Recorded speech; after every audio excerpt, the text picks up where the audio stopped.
Good morning all. Hi, how are you? It's 6:30 in the morning and I've got 28 posies to make by lunchtime. Nice stock to work with, all freshly cut from the garden. I'm very inspired by our dear Queen, who you may not know, but in case you didn't, the wreaths which have been being replaced on her coffin while she's travelled down from Scotland and while she's laying in state, have all been made with flowers from her gardens. And they started off with flowers from Balmoral, and now they've got flowers from the garden at Windsor. And I appreciate that the Queen has plenty of gardens to choose from, but equally, most of us only need one wreath for our coffins. We don't lie in state for over a week or whatever it is. Anyway, I think it's a fantastic thing that she's done, because clearly she has had a very strong influence on the whole process that's going on with her lying in state and her funeral to come. Apparently she had influence on the hearse. She really paid attention.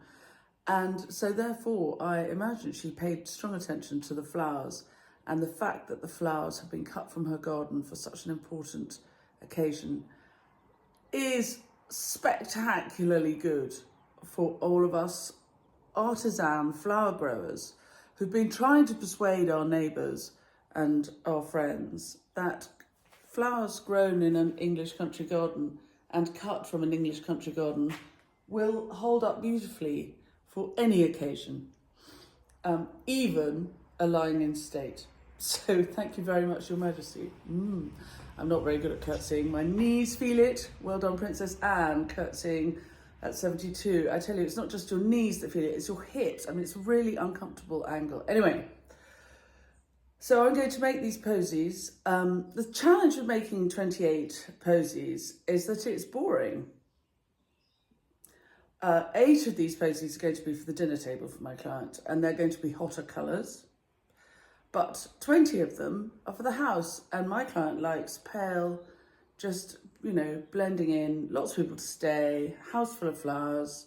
Let's not make it too in your face, which is possibly stepping out of my comfort zone a little bit, because I love colour. Anyway, let's have a go. So yes, the challenge is to work at speed. They've got to balance, but not all be the same. Luckily, with country garden flowers, no two of them are the same. That's one of the great joys of growing flowers for cutting, is that you can have a row of the same variety of dahlias and no two of them are quite the same. You can have a row of the same variety of roses and they all have their own character. Anyway, please subscribe to the channel. Please press the bell icon and we'll tell you when we've got new clips coming up. And if any of the tips and tricks I give you along the way are useful, you can always buy me a coffee. There's a link to buying coffee in the blurb to all my clips. Thank you very much. And on we go. By the way, of course, as usual, it's a Rachel Pedder Smith mug. Yes, bone china, holds a great deal of coffee and covered in lovely illustrations of gardening joy. On we go.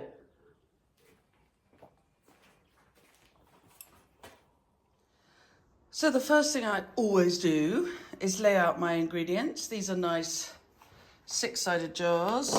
1, 2, 3, 4, 5, 6, 7, 8-sided jars. And the eagle-eyed amongst you will note that there are not 28 here, which means that I've been disorganised and I've just put 9 of them in the dishwasher. But at least they're all shiny and ready to go. And I just have to work through them so that then I know I'm finished.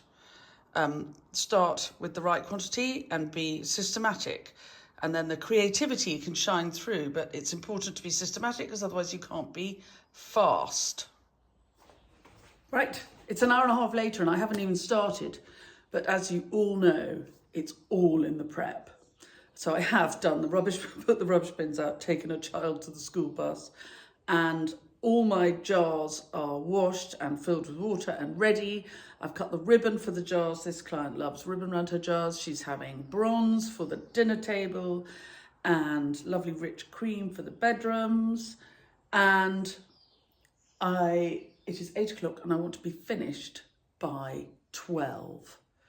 I'm going to do the table centre ones first because there are only 8 of them and they are going to be the warm colours, and then I can put them to one side, and then I can do the house flowers, which are not important. They're different, but they've got a sort of more bedroomy feel. So I can go for colour and sort of autumnal berries and so on in the dinner table, and then I can concentrate on rhythm and pace and sort of the same weight, but not the same. They won't look identical, but they'll have a similar feel to each other. Each one will have its own character, but they'll clearly all come from the same garden for the house flowers. Just for those of you who haven't cut flowers from their gardens before, but are rather inspired by the Queen, these were all cut yesterday afternoon from my gardens here at Common Farm in Somerset, which is zone 8B, according to the RHS. Zoning is all about how cold it can get. That's all. That's all it tells you. It's completely pointless as far as I can see. But anyway, some people really like to know. So we're zone 8B, according to the RHS. But right now we're kind of coolish autumn days. Lovely kind of 16 to 20 degrees during the day and dropping below 10 in the evening. But the dahlias are happy. The roses are still flowering. I'll take you round and show you what I've got before I start. So, easily flowering in Somerset in September. Amivisnaga, lots of dahlias. Very useful Physocarpus. In America, this is known as ninebark, incredibly useful cut foliage. Lovely red penstemon, my favourite. Variegated cornus, which is wild dogwood. It's not wild dogwood, it's dogwood, but it's I beg your pardon. It's the most basic variegated dogwood. It's called dogwood, Cornus variegatum.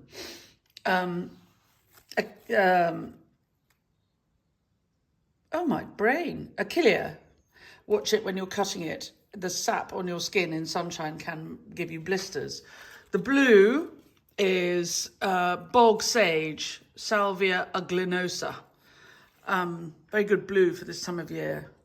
Various mix of very pretty cosmos. More dahlias. This is wild cornus, but look at the colour it goes in the autumn, and it's got very pretty berries. Heavenly. This is the second cut of this amaranthus. So smaller, not such long trails. Very nice foliage, really very useful. Fading beautifully, limelight hydrangea paniculata. Sedum, always very pretty in a posy, so long as you can get smaller heads, which you will get if you cut and then let it come again. Roses having their autumn flush, looking lovely. Lots of different varieties. I've just cut the best there. A bit of frothy grass, always useful. Carrying on round. And here we have, this is a lovely wild aster. Very pretty in a mix for the house flowers. And the gorgeous brachioglottis. Very, very useful. It's because of the silvery backs. It's really, it's a really nice structure and it's a nice texture. It's sort of silvery and a little bit velvety. And moving around, we've got more dahlias. Can't have too many dahlias. And we have got the greatest collection of crab apples this year. So crab apples. Right, better make a start. Right, so here's the first table centre. Look, see my fist? Table centres should not be higher from the surface than your elbow to your fist, so that the people can see over and talk to each other. There you go. And you will also notice, this is an obsessive compulsive thing I have, that the toes of the flowers do not touch the bottom of the jar. And this allows them to sit comfortably on the neck of the jar as though they were a swimmer elegantly sitting on the edge of a swimming pool kicking their legs. It gives them, despite the fact this is quite a heavy looking posy, it gives the whole thing a lighter feel. You will also notice this is quite a small jar with quite a fat posy. And so it is very important that I remind my client that my flowers will drink this water. And if the dinner isn't until tomorrow evening, the flowers will have drunk this water and the water will need replacing. It's very, very important that we don't assume that our clients have taken in all of the things that they need to know.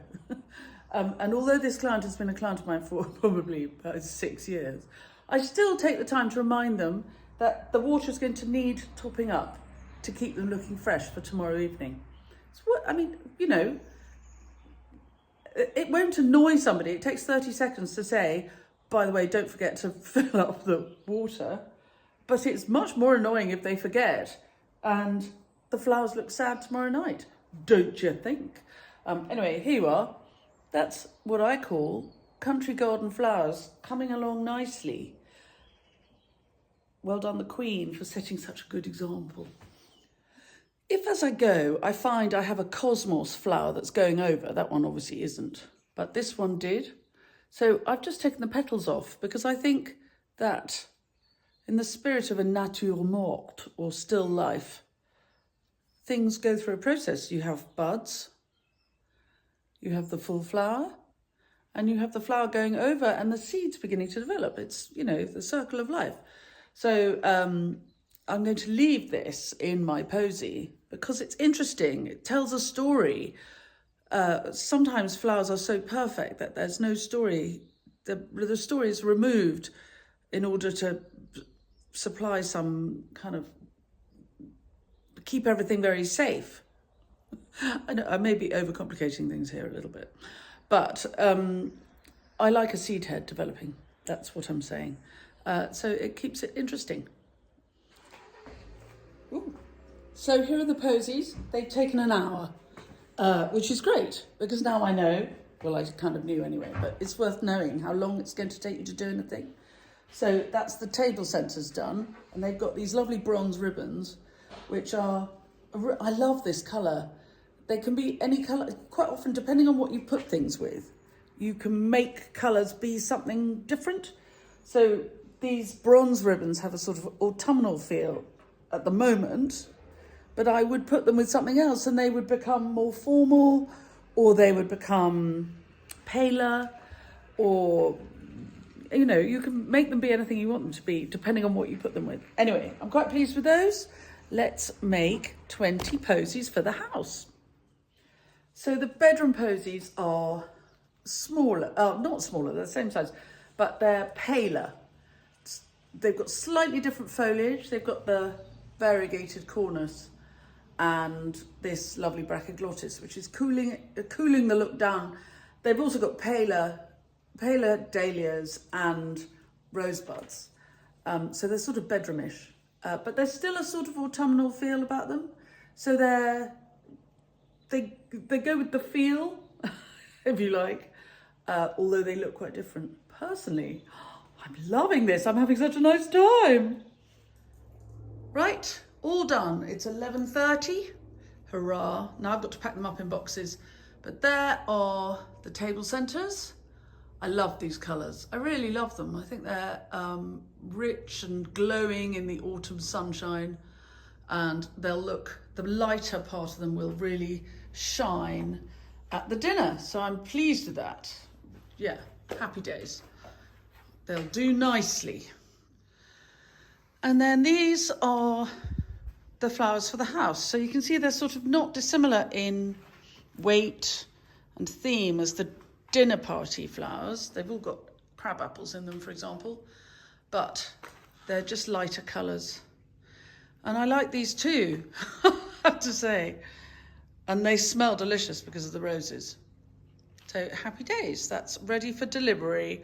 Fabrizio, we're ready to pack them up and deliver. Right, there they are, all boxed up and ready for delivery. I think they'll do very nicely, I hope. Onwards and upwards. Where's the van key? Right, it's Sunday morning and I'm just putting this clip together and I realise I never did a roundup at the end. So thank you very much for watching. Please do subscribe to the channel, press the bell icon and we'll tell you when we've got more clips coming up. And if any of the tips and tricks throughout the clip have been useful, you can always buy me a coffee. The link is in the blurb to all my clips. I think the thing I like best about making a mass of posies is, while there isn't sort of an interesting mix of vessels or height or, you know, breadth or, you know, big wow factor achievements, what I like is when the people go into the house where all those posies sit, they won't necessarily see the flowers in their faces, but there will be a sort of carpet of flowers through the house, a sort of constant flow of foliage and scent and colour. And the repeat patterns will be really very calming. I think having, you know, big wow factor of pieces are obviously, you know, exciting and interesting and things, but that sort of gentle repeat pattern of 20 of the same sort of posies being dotted through the house, stylistically, I think it's interesting because it'll be very charming and people may not even notice them, but subconsciously they will. And that nice, fresh, flowery feel just going through will really be very attractive. Anyway, Sunday morning now. So, and the rest of my family, layer beds, are all fast asleep. So I'm going to do some fun things while I think about roasting a chicken for lunch. See you soon.